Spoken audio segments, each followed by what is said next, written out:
This channel does not promote any violent, harmful, or illegal activities. All content provided by this channel is meant for an educational purpose only. এই মুহূর্তে একটা বড় খবরের দিকে নজর রাখতে হচ্ছে। পাসপোর্ট জালিয়াতি কাণ্ডে শস্যের মধ্যেই ভূত, এবার গ্রেফতার প্রাক্তন পুলিশ কর্মী। বড় খবর এই মুহূর্তে, পাসপোর্ট জালিয়াতি কাণ্ডে শস্যের মধ্যেই কি ভূত, এবার গ্রেফতার করা হচ্ছে প্রাক্তন পুলিশ কর্মীকে। সুশোভন আমাদের সঙ্গে রয়েছেন। সুশোভন, ডিটেইল জানবো। দেখো, এই 9 জনকে এই নিয়ে গ্রেফতার করা হলো। আব্দুল হাই, যার বয়স 61 বছর, কিন্তু গুরুত্বপূর্ণ বিষয়, তিনি কিন্তু একেবারে একজন পাসপোর্টের একজন ছিলেন, কর্মী ছিলেন। এবং যেটা সব থেকে যেটা গুরুত্বপূর্ণ, যে কলকাতা পুলিশের যে সিকিউরিটি কন্ট্রোল অফিসের কর্মী ছিলেন কিন্তু এই আব্দুল হাই, এবং সেই জায়গাতে কিন্তু এই পাসপোর্ট সেক্টরের সঙ্গে তিনি যুক্ত ছিলেন। খুব স্বাভাবিকভাবেই এই গ্রেফতারি যে বিষয়টা, সেটা কিন্তু গুরুত্বপূর্ণ বলে তদন্তকারীরা মনে করছেন। তুমি জানো যে এর আগে যাতে গ্রেফতার করা হয়েছিল তাদের থেকে বেশ কিছু তথ্য পাওয়া গেছিল, এবং তথ্যের মধ্যেই যেটা দেখা গেছিল, কেন এনার বিরুদ্ধে অভিযোগটা কি? দেখো, অভিযোগ যে পাসপোর্ট জালিয়াতির যে ঘটনা যেভাবে সামনে আসছে, এই জালিয়াতির ঘটনায় তিনি প্রত্যক্ষ এবং পরোক্ষভাবে যুক্ত রয়েছেন, সেই জন্যই তাকে গ্রেফতার করা হয়েছে। এবং এই যে গ্রেফতার করা হয়েছে, যে তিনি কিন্তু 1 বছর আগেই অবসর নিয়েছেন, এবং এই অবসর নেওয়ার পরেই কিন্তু তাকে গ্রেফতার করা হলো। তুমি জানো যে এর আগে 8 জনকে গ্রেফতার করা হয়েছিল। এই যাদের গ্রেফতার করা হয়েছে তাদের থেকে বেশ কিছু তথ্য অনুসন্ধান করা হয়েছে, তাদের কাছে রেড করা হয়েছে, তল্লাশি অভিযানে বেশ কিছু নথি উঠে এসছে।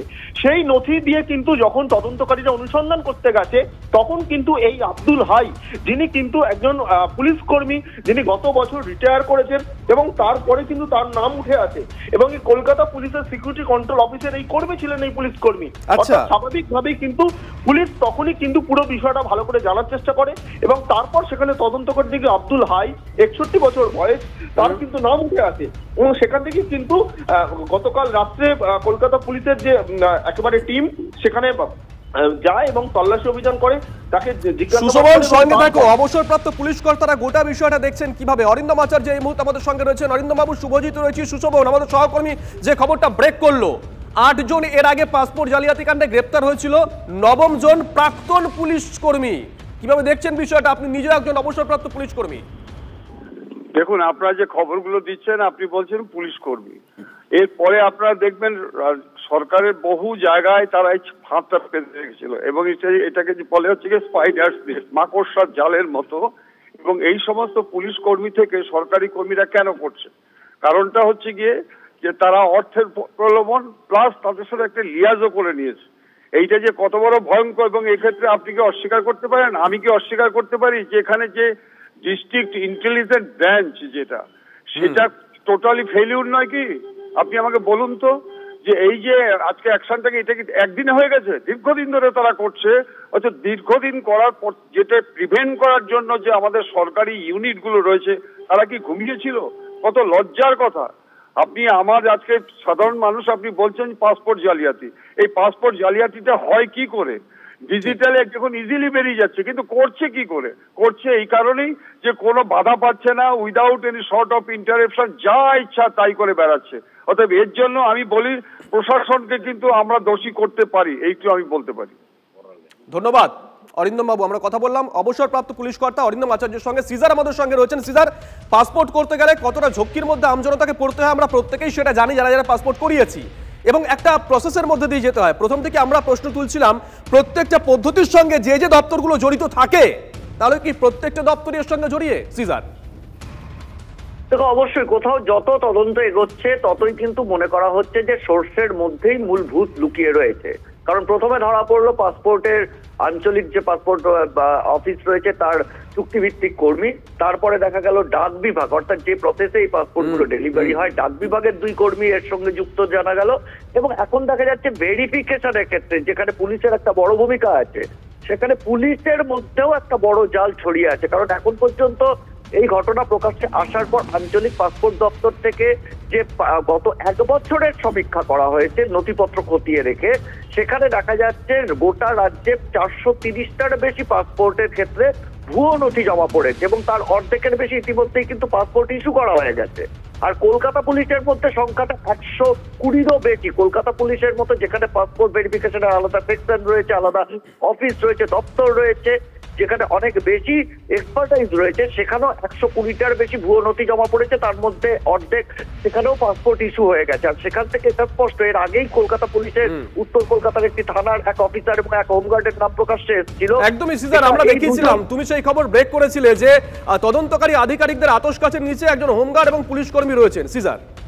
একদমই, এবং সেই জায়গায় এটাও স্পষ্ট যে 60টারও বেশি পাসপোর্ট যদি এক বছরে ভুয়ো পাসপোর্ট ইস্যু হয়ে থাকে, তাহলে সেক্ষেত্রে এই দুজন পুলিশ কর্মীর পক্ষে সেটা সম্ভব নয়। তার মানে কলকাতা পুলিশের ভেতরে এই পাসপোর্ট জালিয়াতির চক্র অনেকটাই ডালপালা বেড়েছে, একাধিক পুলিশ কর্মী যুক্ত রয়েছে, এবং তারই প্রমাণস্বরূপ আজকে কিন্তু পাওয়া গেল যে কলকাতা পুলিশ প্রাক্তন এক পুলিশ কর্মী, যিনি পাসপোর্ট সেকশনের সঙ্গে যুক্ত ছিলেন, সিকিউরিটি কন্ট্রোল অফিসের সঙ্গে যারা পাসপোর্টের কাজই করে, তাদের মাধ্যমে এই পাসপোর্ট জালিয়াতি হয়েছে, যেটা প্রমাণ পাওয়া গেল। তাহলে 5 জন যদি থাকে, বর্তমানও একাধিক আছে, এই সম্ভাবনাটাই কিন্তু জোরালো হয়ে যাচ্ছে।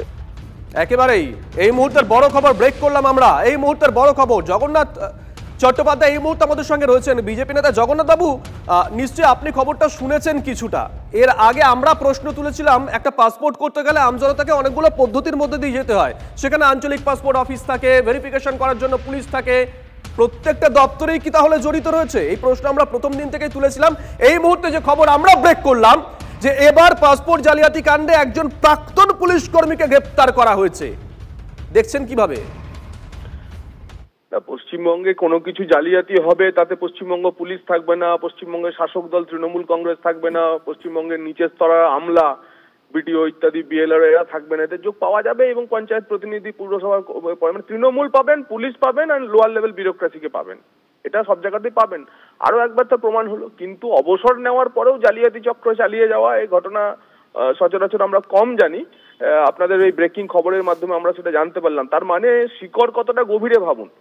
এক পুলিশ কর্মী সারা জীবন লুটেপুটে খাওয়ার পর অবসর নিয়েছেন, তারপরেও জালিয়াতির চক্র থেকে বেরোতে পারছেন না, রিটায়ার্ড লাইফটাও শান্তিতে কাটাচ্ছেন না, অবৈধ অনুপ্রবেশকারীদের হাতে পাসপোর্ট তুলে দিচ্ছেন, জাল পাসপোর্ট তৈরি করছেন। এ তো মহা অন্যায় কাজ এবং সোর্সের মধ্যে ভূত থাকার নামান্তর।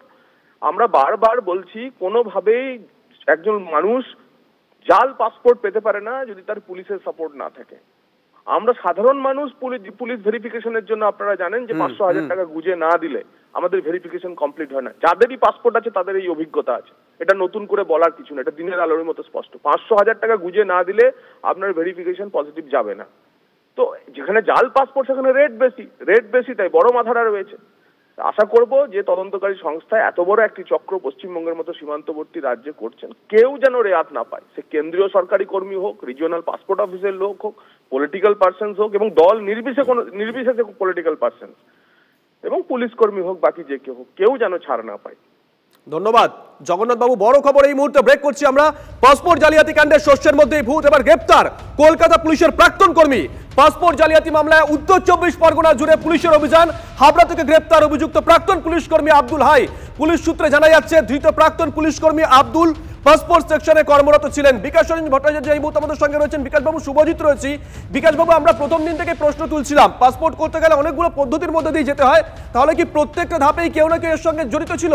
8 জনকে এর আগে অ্যারেস্ট করা হয়েছিল। কেউ হতে পারে পোস্ট অফিসে চাকরি করতেন একটা সময়, আর এবার যাকে অ্যারেস্ট করা হলো নবম, তিনি কলকাতা পুলিশে কর্মরত ছিলেন, পাসপোর্ট সেকশনে ছিলেন। গোটা বিষয়টা দেখছেন কিভাবে? দেখুন, ধারাবাহিকভাবে প্রথম থেকে আমি অন্ততপক্ষে বলে আসছি যে এইসব করার পেছনে প্রশাসনের লোকেরা যুক্ত থাকেন। সে কেন্দ্রীয় সরকার বলুন, রাজ্য সরকার বলুন, তাদের প্রশাসনের লোকেদের প্রত্যক্ষ সহযোগিতা ছাড়া এইসব অপকর্ম হয় না। অতএব একে অপরের বিরুদ্ধে কাদা ছেটাছেটি বন্ধ করে প্রশাসনিক স্তরে ঐক্যবদ্ধভাবে এই সমস্ত অপরাধ যারা ঘটাচ্ছেন তাদের খুঁজে বার করে নির্দিষ্টভাবে তাদের আইনের দরজায় আনা উচিত সাজার জন্য। এবং এই যে বিভিন্ন ছিদ্র রয়ে গেছে, যাকে লুফলস বলি, সেগুলোকে আটকাবার জন্য অনেক বেশি প্রশাসনিক সংস্কারের ব্যবস্থা নেওয়া দরকার। আমাদের দেশের মুখ্যমন্ত্রী বা প্রধানমন্ত্রী তারা কাজের থেকে এত বেশি কথা বলেন এবং এত অপ্রয়োজনীয় কথা বলেন, সেই সুযোগ নিয়ে কিন্তু যারা দুর্নীতি করে তারা খুব নিশ্চিন্তে থাকে যে এরা বকবক করবে, কাজ করবে না। তারই পরিণতি আজকে হই হচ্ছে বলে কিছু কিছু বেরোচ্ছে। ধন্যবাদ বিকাশ বাবু।